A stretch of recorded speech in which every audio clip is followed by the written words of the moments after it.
Welcome to our first Zoom live session to launch our Designing Conservation Projects and Measuring Impact course. This is all very exciting. So just briefly, before we start introducing ourselves, and I'll give you a bit of an overview of the course, just a little bit about Zoom, just to make sure that everyone knows how to use it properly. If you right-click your screen in the top there, there's an option to rename yourself. So if you'd like to rename yourself as the name you would like to be known as during the course, and if you'd like to put your organization afterwards, that might be useful. Thanks very much.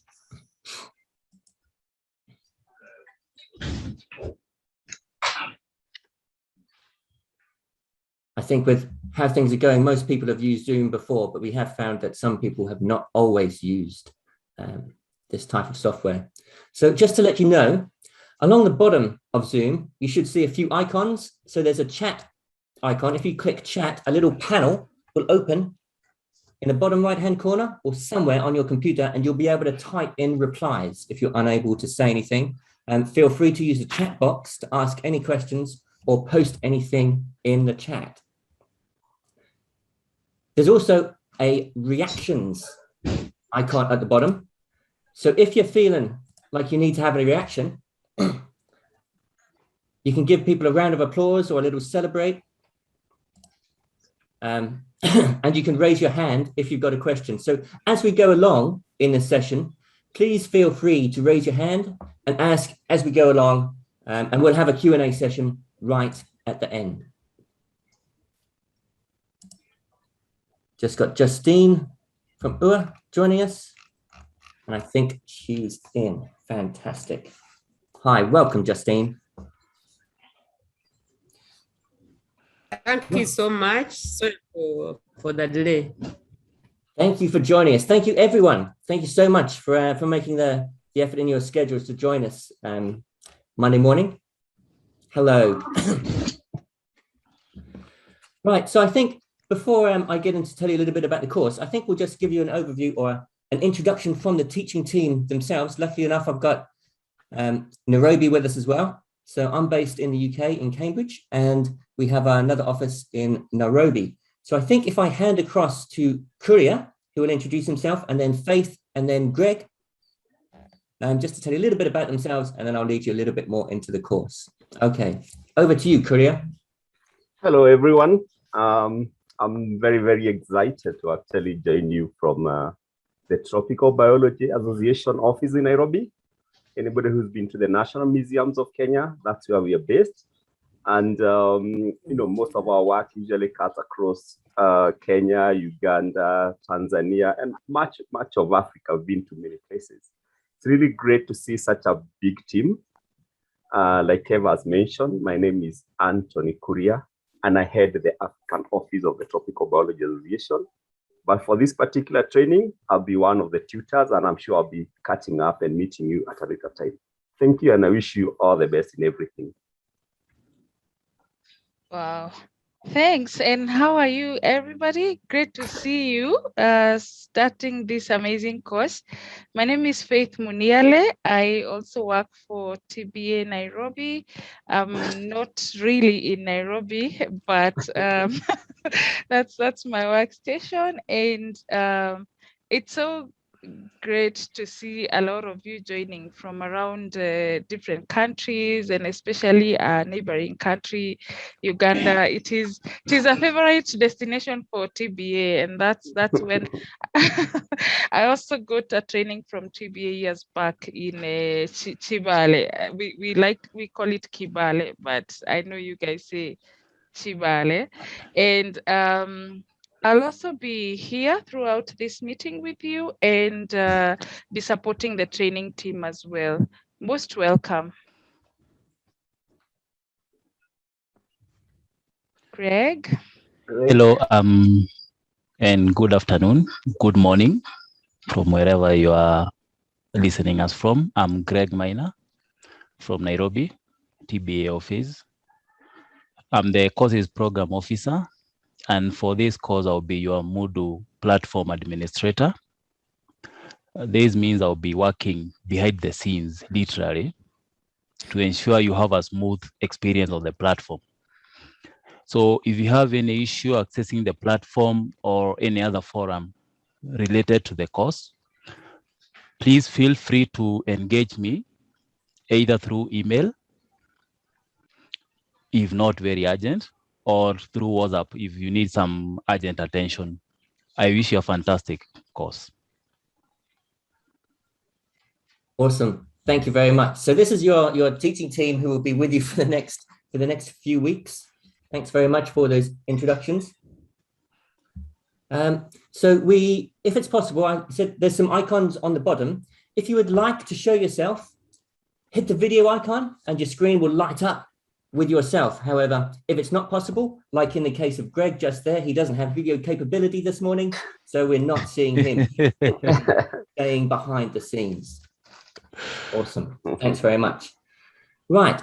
So I've got a couple of, we do like using various types of software. However, as Greg said, just to make life easy, we like to give you a little bit of tuition about the software that we're going to use. So for today, we're just going to stay within Zoom, and I'll give you a bit of an overview of our Moodle online learning environment so that you know how to navigate through the course. But to start with, I have a couple of polls. Oh, It's there. it's there, you Yeah. can see it. I can see it here. Fantastic, excellent. Can everyone see the poll there? So there's a couple of questions. It's just finding out a little bit about your experiences of using online courses before and the virtual learning environment that we've got, which we call Moodle. So if you enter into your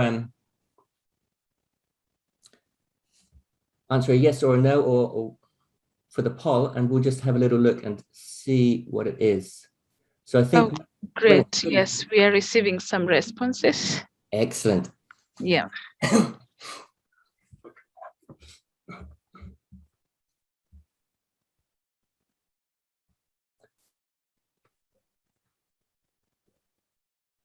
So when it's just about their faith, if you can just Mhm. put the poll in, Yeah, if you yeah, can let me we- know, because I can't see that sure. and just find out. Someone just joined. Is it Kapere Richard? Maybe you can explain to him. He must be seeing the screen, the poll.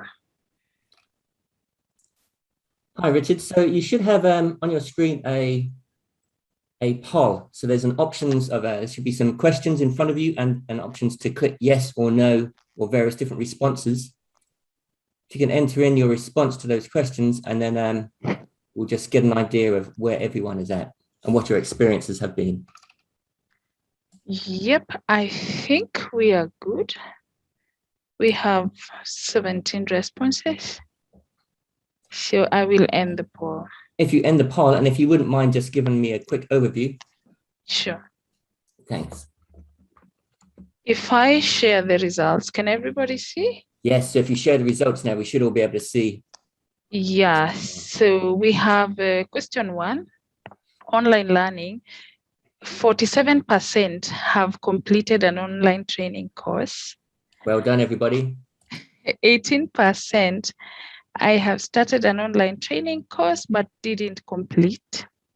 And then 35%, I have never been on an online training course. Question 2, I have used an online learning environment, Moodle, before. 12%, that is 2 people, said yes, and 88% no. Excellent. Thank you very much. So I'm happy to hear that some people have used Moodle, so this should be quite straightforward for some of you. However, we have plenty of instruction for those who haven't used Moodle. So it's also good to hear that people have completed online courses before, and welcome to those who have never been on an online course before. We're privileged for you to have chosen us. I just have a quick question though, if anyone would like to share any information about this, is that the second question there was, I've been on an online training course, but I didn't complete it. I wondered why didn't you complete it? I have actually been on an online training course before and I didn't complete it either. So if anyone put that response, did you want to share your thoughts there of why you didn't complete it? Don't worry, we're not judging people. It's just out of interest.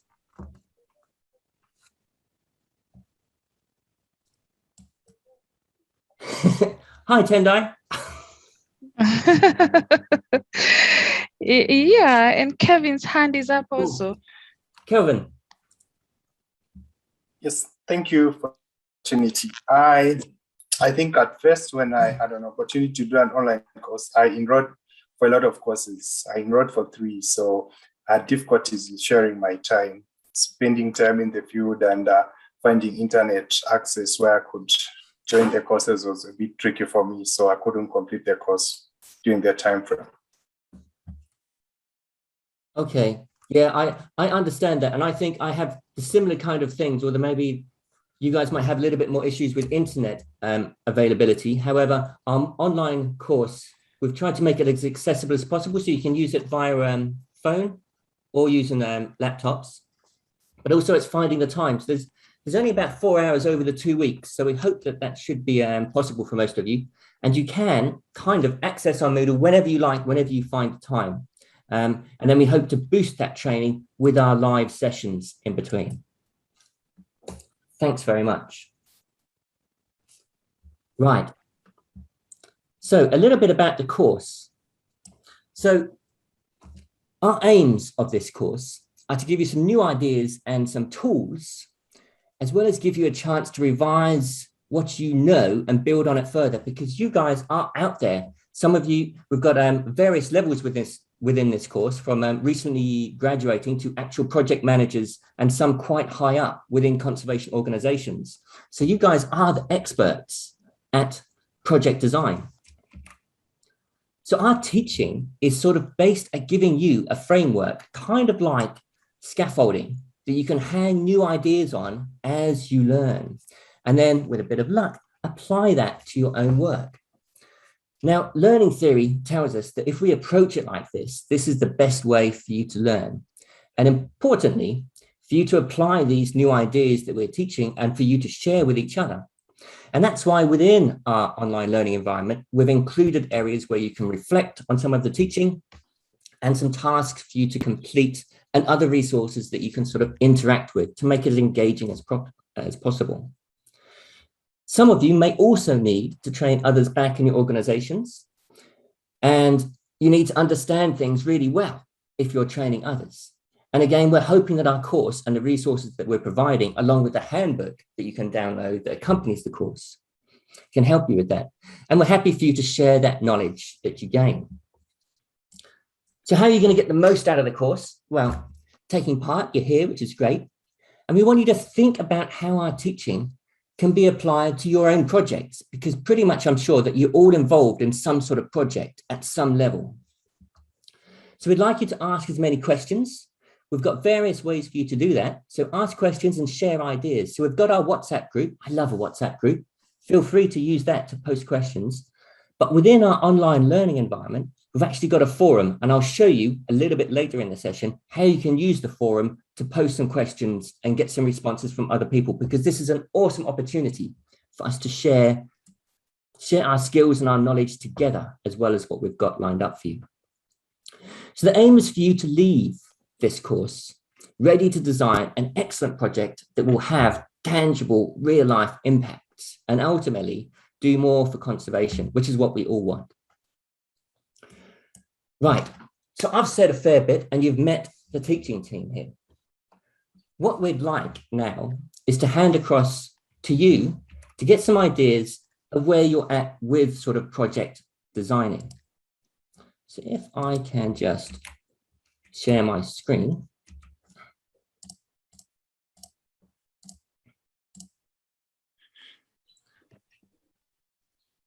There we go. So we want you to think about a project that you've been involved in. So we're going to sort you out into some breakout rooms, put you in these breakout rooms for 15 minutes, have a little chat with each other about the projects that you've been involved with. So what went well with your project and why? And what did not work so well and why? And then we'll bring you back to the main room and we'll ask each group, one person, just to share a few thoughts, just to get you in that mindset of project design and maybe just see some common elements or some new things that we need to address during the course. So think about a project you've been involved in, what went well, why, and why it did not work so well and why. So if I just stop sharing that for a moment. So we'll have 5 rooms. I've got all your email addresses. So you'll be assigned into a room and you'll have 15 minutes. So although I'll post those questions again so that you can see them about the projects, however, take this as an opportunity to meet someone else. Just say hi, who you are, what you're involved with, your organization. So we've got 20 people on this course. So this is a good opportunity for a lot of networking as well. Awesome. Right, so if I open the rooms.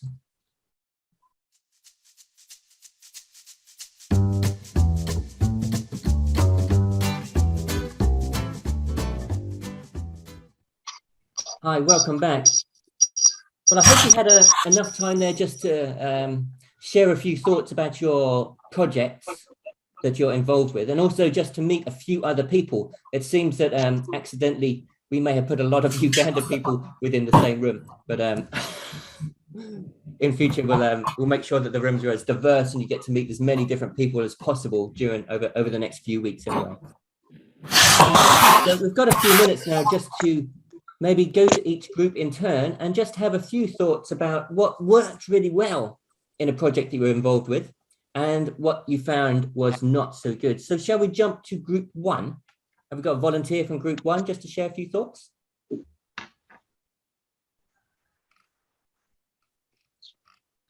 Trying to remember who is in group 1. Is that group 1 or group A?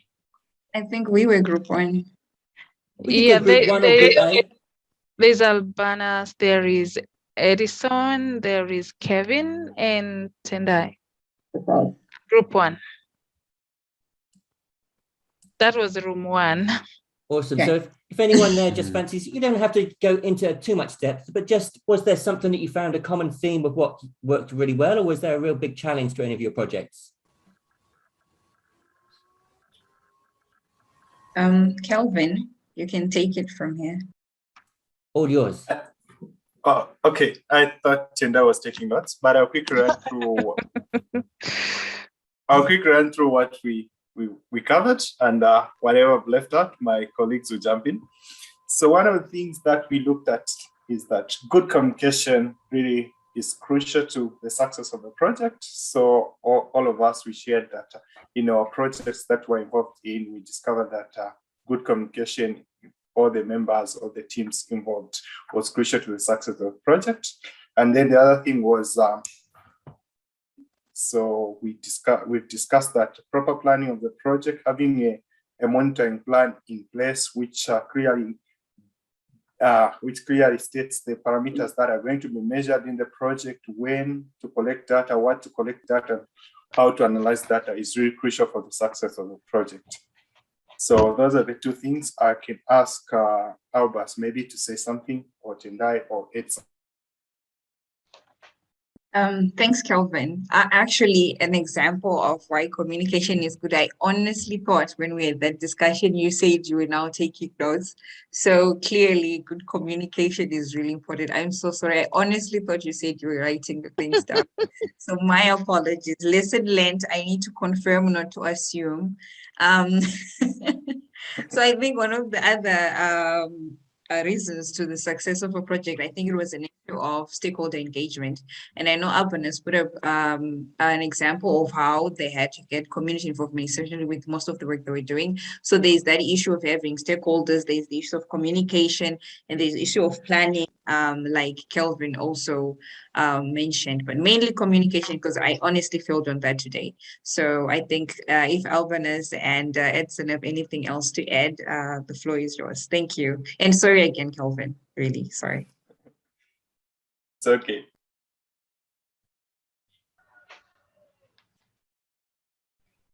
Yeah, from the project I shared, or the project I was involved in, it was more of a formation of a conservation area within the Masai Mara, and we had to bring communities together with their small pieces of land, which they merged, and they formed like a bigger conservation area, which is connected to the other lands outside the Masai Mara landscape.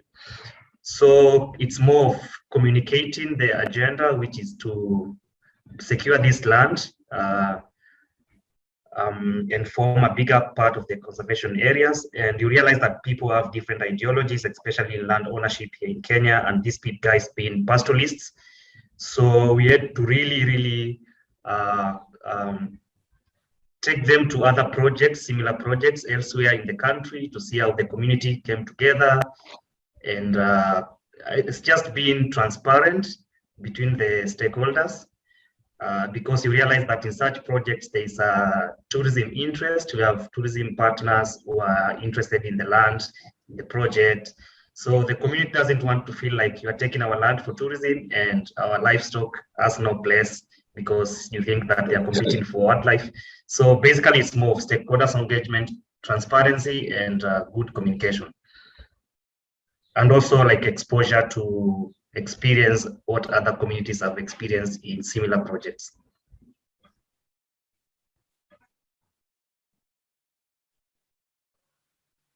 Great stuff. Thank you very much, Group 1. I think there's some common things that you might see, but communication, yeah, super important. And like you say, Tendai, never make assumptions.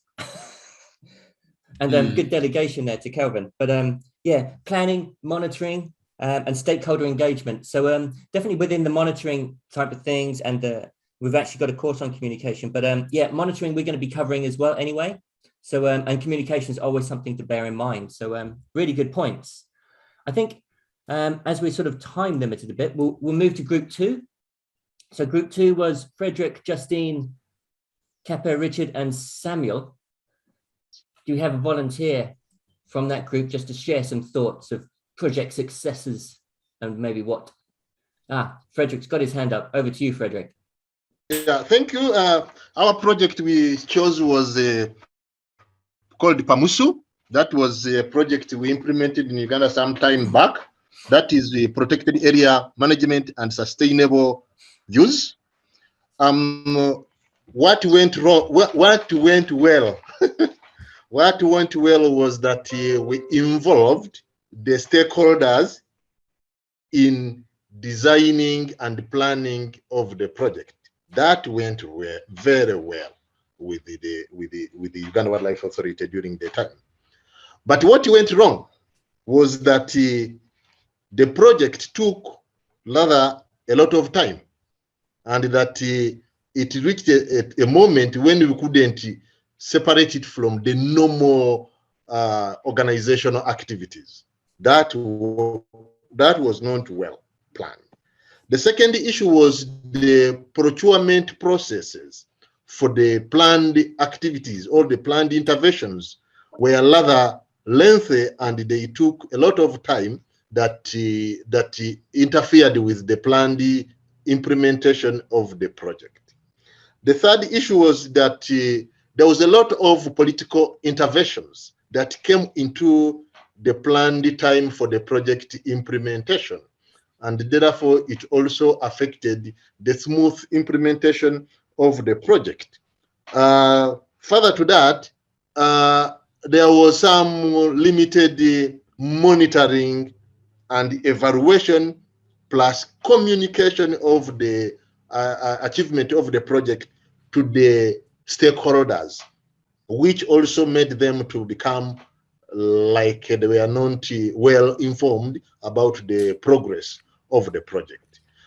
However, despite all of that, the project had very tangible results. The infrastructure development of the project, of the organizational planned activities were well done, and there is a mark which was left by this project.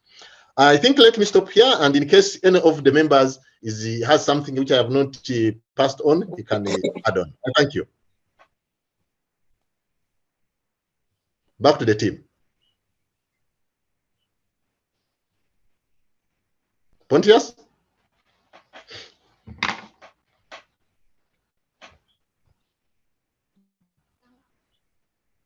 I think for me, I have nothing much to add. You have already mentioned most of the points. Thank you. Okay. Yeah, I think that was a really good summing up. I wasn't in your group, Frederick, but yeah, I think you've covered a lot of good points there. So, and I love the thoughts like involving stakeholders, and that's something for us all to take home. If you involve the stakeholders, you know, it gives them more ownership on projects, and it's vital to success, as you well said. And as long as that communication popped up again, as long as you can communicate, keep that going to the stakeholders, it's all good, isn't it? But yeah, not so easy sometimes. And as for politics coming in, good luck. Political interventions, as they can be quite interesting. But interesting thoughts for us all. Thanks very much, Frederick and team.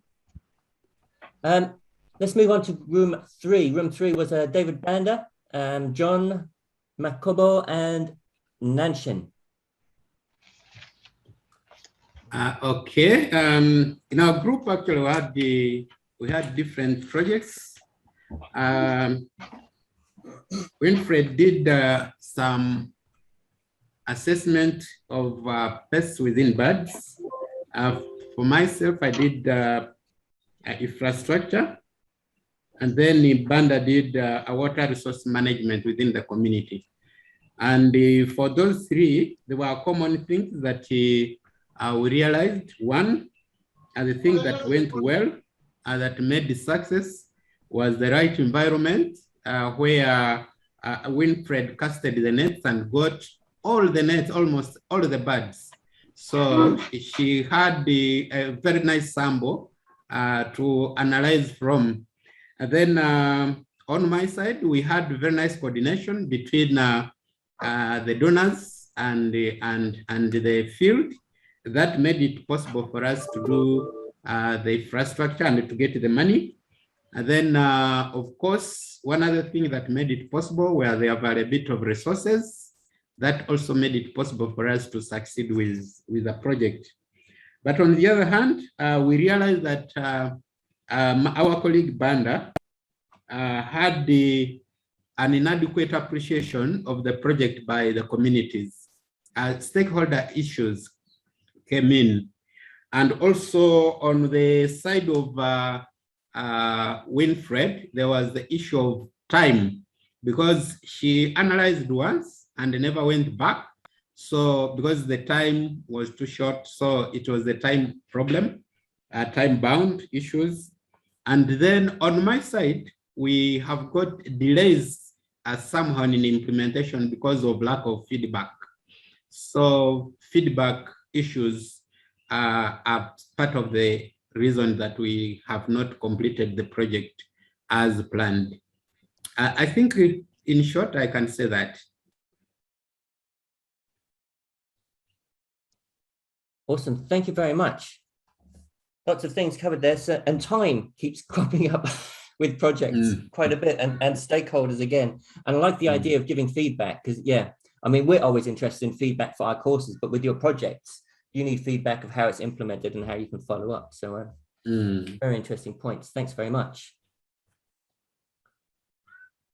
Shall we move to, John, have you got anything to add there?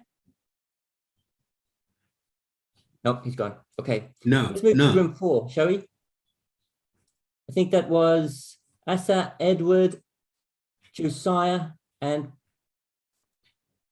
any volunteers from room 4?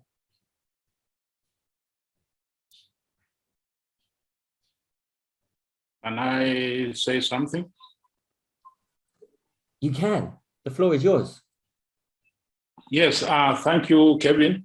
I'm just going to say something briefly about what I shared with my teammates. Unfortunately, when at the beginning I joined the group 5, then shortly my internet disconnected, and then when I found myself back online, I was reassigned group 4. So what I shared with group 4 is restoration project in Kibale National Park within Kibale Conservation Area. What went well, I would say the design was good, it was well planned, and all the stakeholders got involved. There was the acceptance from the organization for this project, and it started very, very well. A lot of area was covered. However, what I would say did not go very well was when the trees that had been planted reached the pole level, the communities, as a result of a lack of appreciation for the project, started cutting these trees to use as poles for building. And then also we realized emergence of elephant pitfalls within this project area. We encountered a number of pitfalls that were dug by the communities to trap elephants. So there was really there is lack of appreciation for this project on the side of the communities. So we are continuing. What we did eventually was to discuss and agree with our funders, and we now had to put a component for community participation, where we are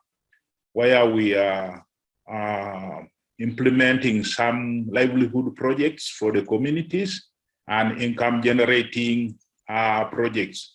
So by so doing, we are thinking that the communities will develop appreciation for this project when they see these benefits directly going to them. That's what I shared with my colleagues. Unfortunately, I didn't have the opportunity to hear from them, but I would be pleased if they can share what they also discussed when I was out. Thank you. Thanks very much, Edward. Anybody else from room 4 then just want to jump in with a few last words? Okay, quickly, Josiah from Nigeria, Aplori. So in our group, we actually talked about, like for my own project, I share how I was involved in, I'm still involved in working with ABC. We're trying to develop an app for the ABC. So basically my job there is to collect names of Hausa names of birds across northeastern part of Nigeria. So part of the challenges we had was the people that we are interviewing to collect those names from, they are not really free to talk to us because they are scared, probably thinking that we'll arrest them, because most of them, they are ex-hunters, rangers that were working with them. And what went well is that we were able to collect names of birds, 256 names now currently from 922. But we are still working with them to collect those Hausa names. And one of the member, I can't really remember the name, he also shared about conservation education projects they're into. Basically, they're using songs to communicate to people of the community, but then the people are not buying the idea of the songs, more especially the older people in the community. Thank you. Thank you very much. Some really good points there, especially around the conservation awareness and appreciation, which I've seen with a lot of projects I've been involved with as well. It's getting that the local community involved as well, and especially with your income generating and livelihood project. It's all good to be incorporated within a project to ensure long-term success.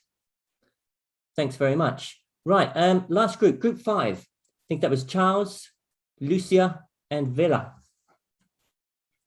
Let me give it a go quickly because I know we don't have much time.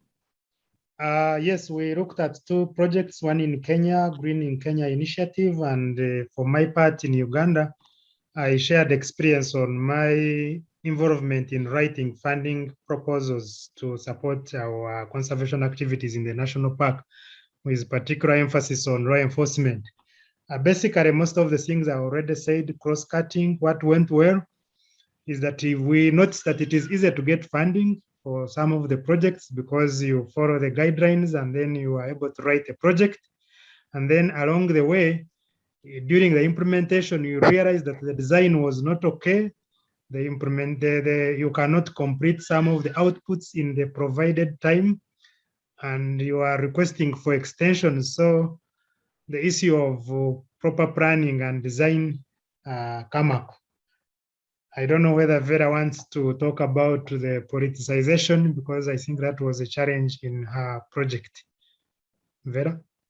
Yes, thank you, Charles. So the project example that I gave is a project called Green in Kenya Initiative that we are trying to implement with the government, with one of the ministries of the government.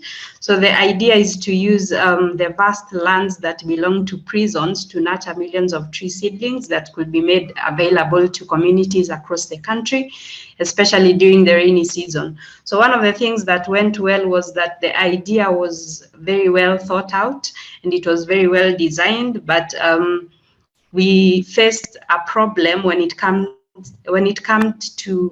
to implementation of the project, in that because the aim of the project was to raise percentage tree cover of Kenya to 10% by next year. So it's an interest that one of the ministries has, and also the office of the president. So the project ended up being very highly politicized to the point that it affected the implementation of the project activities. That's all. Thank you.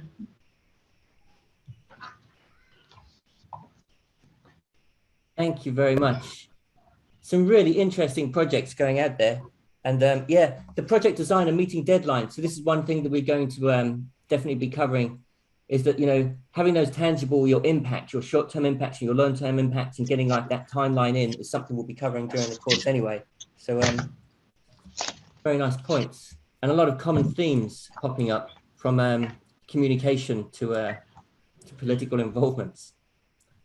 So thanks very much, everybody. So I realize we're about on the hour. We might spill over a little bit, however, by about 5-10 minutes, because I just want to give Faith an opportunity to share some of her thoughts, and then I was just going to walk you through quickly of our virtual learning environment.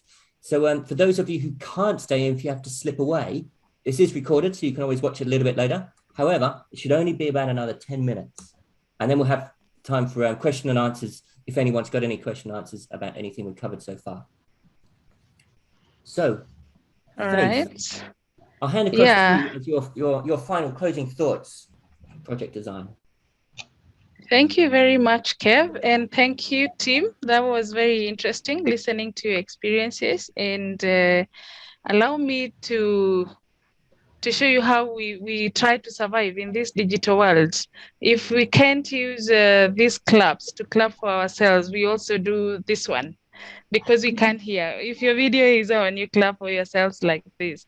So I will just want to maybe just share some few tips on designing projects from my own experience working with communities. We are all experts here. We learn from one another. I'll just share a brief example. So number one is you need to ask yourself, why do you need this project? Or who needs it and why? So it is important to understand the purpose, and especially the need that is driving this. Is it a felt need or is it a perceived need? And when that is settled, you will actually be able to know when you have already caused impact, because you already knew the need that was driving it. And then what should this project achieve? You know, what are the specific things? What should I do to be able to meet this need? What are the specific things that you need to do? I know this is what you've been doing. And then who do I need?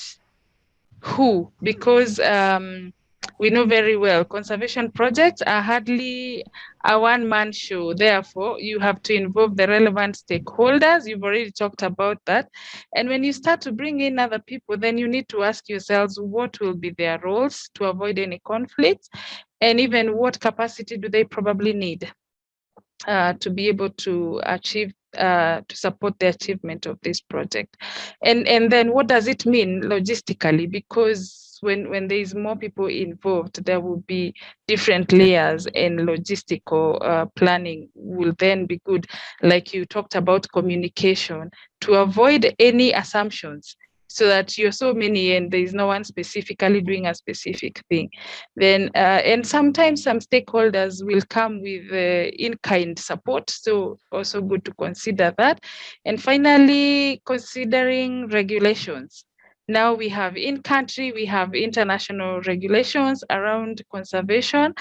So I'll give you an example of a project I did with Community Forest Association in Kakamega Forest, and they wanted to design an eco camp to promote ecotourism. Just simple, very interesting. Community was excited about it. And this meant incorporating what they wanted was to have a botanical garden, nature trails, and some simple, nice eco hostels, picnic site, and an education facility where even students could come. So why did they need this? The community wanted an income generating activity to promote ownership of the forest resource, and to also avoid there was a lot of encroachment and destruction. So this was a nice way of repainting the whole picture and getting positive income. And the specific things to be done, there was construction of the eco hostels, labeling of the botanical material, planting more of this, to bring in different species that are not probably around the camp area.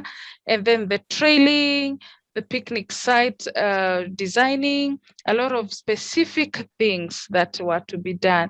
And the people that were to be involved already, there was the local community, the government agency that managed the gazetted forest, then the tourists who were expected to use the facility, and the students and general citizens who would come and learn from this, the education aspect of it.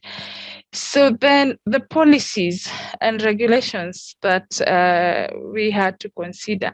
But it was so interesting because suddenly it is a lot.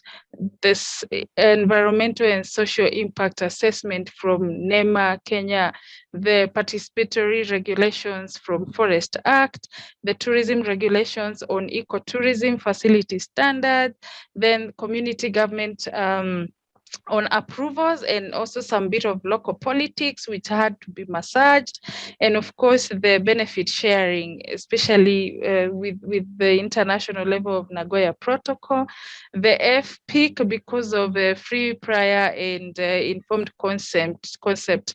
When local communities are being involved, probably there will be tourists coming from all over the places. So this consent was going to be necessary. Regulations on construction authority, and so many policies, suddenly that we realized the layers are getting more and more and more from what was a simple ecotourism promotion project. And at this point, when you list out, when you're designing, it looks just so clear and so simple. But when you answer those 4 questions, why, who, what are the regulations, you realize the layers are becoming so many. And at this point, prioritizing is necessary, and which could be affected by the funding plan that you have. I'm sure this is not unique. This is what you've probably been experiencing in your project, and we'll talk more about this through the course. Thank you very much. Thank you very much, Faith. And thank you very much, everybody, for all your thoughts around project design so far. And we're going to be continuing this theme anyway for the next 6 weeks. So, so I think it might be time now to nip into show you our actual learning environment.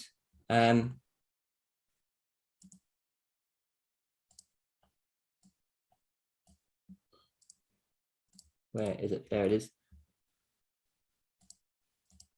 So that you can find your way around what we call our Moodle. So this is our virtual online learning environment.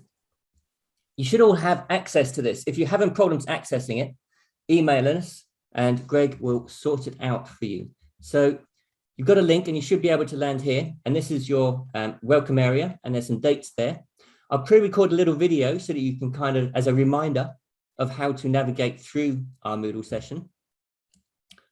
In the top right, there's a little icon and you can update your profile, put in a funky little picture, a little bit more information about you and who you work with.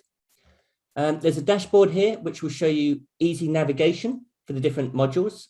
There's a calendar option if there's any sort of specific dates relating to the module, and there's some admin area. So here, as you scroll down, we've got various sorts of resources. We've got the chat forum here. So although we've got our WhatsApp group, if you want to post anything in the forum, if you've got like a question, maybe we can use the WhatsApp group for more informal chat and photos, and we can use the chat forum. So if to access any kind of resource within here, and it might take a few days for everyone to get up to speed of how to use it, you click it and you go into the forum and you add a new discussion topic. So you give it a title, write a little message saying, I've got this really interesting project, but I'd like some advice. Is this a good short-term impact? And then you post it. And that will then pop up, and then people then have the option to reply to your post and offer some advice. So although we've got resources on here for you to learn from, it's really good. And as Faith said before, it's good to share all of our knowledge as well. So module 1's been opened up here. So you can see module 1 here. There's a handbook for you to download if you click that link. And just below, we've got an interactive book. And if you click read, you go into the resources and there's all sorts of stuff here. I won't go through it all, but there's videos, text, things to read, things to click through, and various quizzes and reflections. So that's the outline of our online virtual learning environment.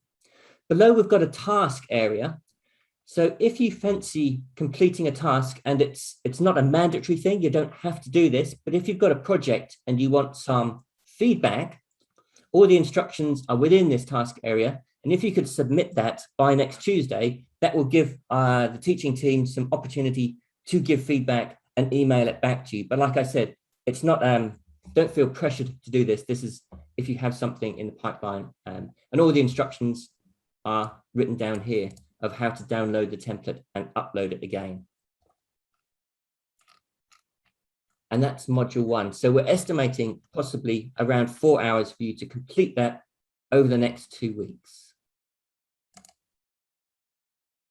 That was a very quick tour, especially for those who are not used to online learning environments. But before we sort of close up this session, I guess this is the best time to open it up for any questions and answers that anyone has around what we've mentioned so far, or most especially with our Moodle learning environment. Or is everything absolutely straightforward? Any questions from anyone?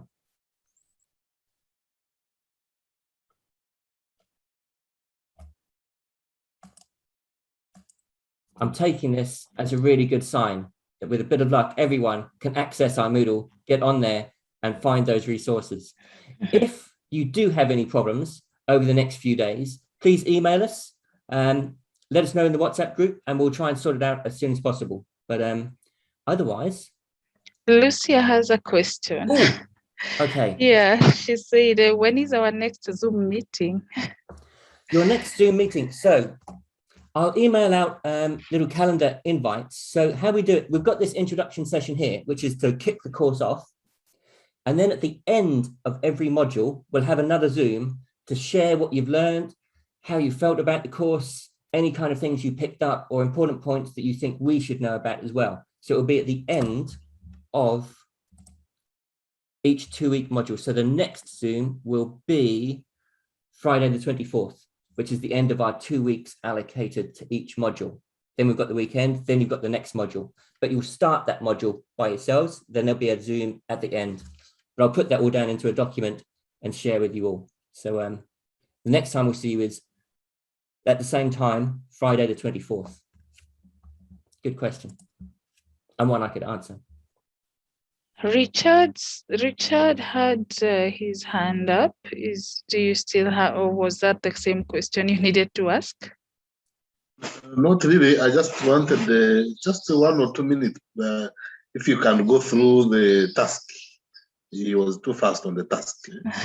Just 1 or 2 minutes. Yes. I was too fast on the task. So here we've got all of the information here, and here is the task area. So to enter it, you click on here, and we've got a Word template all based around the impacts of your project. So I think on the template, you download it and you get the option of putting in the type of project you're working on, and your short-term impacts and your long-term impacts. And you then upload that again by Tuesday, the 22nd, which then gives the teaching team enough time to have a look at it and offer you some feedback by the Friday Zoom session, which is on the 24th. Obviously, it's not, you can do this when you like, but if you sort of submit it on Friday at 9 o'clock UK time, we're not going to have much time to give you feedback for the Zoom session, but we'll give you personalized feedback, and then we'll share general comments to the group overall. But like I said, you don't have to do this. This is an optional task, and it might just help you with some of your planning, just to write things down and to get feedback from the team. So it's got the instructions all sort of written down here again. This is what we'd like you to do. And you click this little link here and you download a Microsoft Word template, and it's got the instructions there written again with a date and what you're going to do. I hope that helps a little bit more. But we've tried to write as much information within our virtual learning environment as possible, because we realize we can't be with you all the time like this, so that we try and make it as self-explanatory as we can. And if you do experience any problem, a really quick response is to put it in the WhatsApp group or send an email, and we'll re-explain anything or sort out any issues. Does that help, Richard?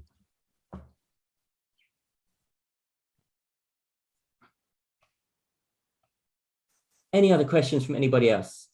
Vila, you got your hand raised. Are there any other activities that are put in the handbook that you're supposed to do? No. So everything is in the virtual learning environment on our Moodle itself. The handbook is like an extra bit, because we ran this course before and it was just online, 100% online, whereas people wanted to have a handbook to sort of guide them through the process. So it kind of accompanies it. So some of the text will be the same, and it will outline, like if there's a reflection, a time for you to reflect and think about something that you've just learned, and it will have an outline of the task as well. But obviously you have to access Moodle to do everything. And Moodle's got some extra quizzes. So we've got some quizzes in there that will ask you about some things that we've talked about, and it might give you sort of automated feedback. So the handbook is like a supplementary, nice to have little PDF that you can go through. And if you want to make notes on it, I think someone might like to have it to make notes as they went along, or you can, however you like. We've also got a black and white version, because it's a lovely, beautiful color version. And I'll email you the black and white version if you'd like to print it out, because we appreciate that not everyone's got as many ink cartridges as it just saves on your printing. So we've got a black and white version to make it a little bit easier if you want to print it. So that's the reason for the handbook. It's accompanying and sort of supports the Moodle, but pretty much you can do everything online and you don't need the handbook, but it's just a nice thing. And it is beautifully designed, I must admit. Okay, thank you. Thank you. Any other last questions before we wrap up the session?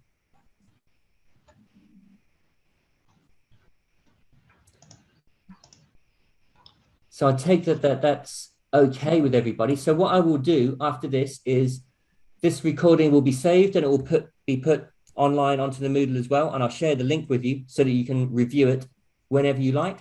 But otherwise, that online virtual, the Moodle session is open to you. So pop in there, engage with the resources, have fun, share any insights in the WhatsApp group or the forums, and stay in touch. And we look forward to seeing you in 2 weeks' time on Friday. And I'll send a reminder about that Zoom out as well. So a massive thank you from all of us for making the effort to join us on the course and this Zoom. Really nice to meet everybody. And look forward to learning lots from you guys as well. Faith, any last words? Looking forward to see you all at the next Zoom session. Please go through every session, every information right there is useful. It's going to build up onto what you know already and onto what we are going to be sharing in the Zoom session. So have fun. Awesome. Have fun. Good luck, and see you in 2 weeks' time. Thank you. Thanks a lot. All right, Have a thank wonderful you. day. Have a good week. Bye-bye. You Thank too. you. Bye-bye. Thank you. Thank you. Thank you. Thanks. Bye. Bye.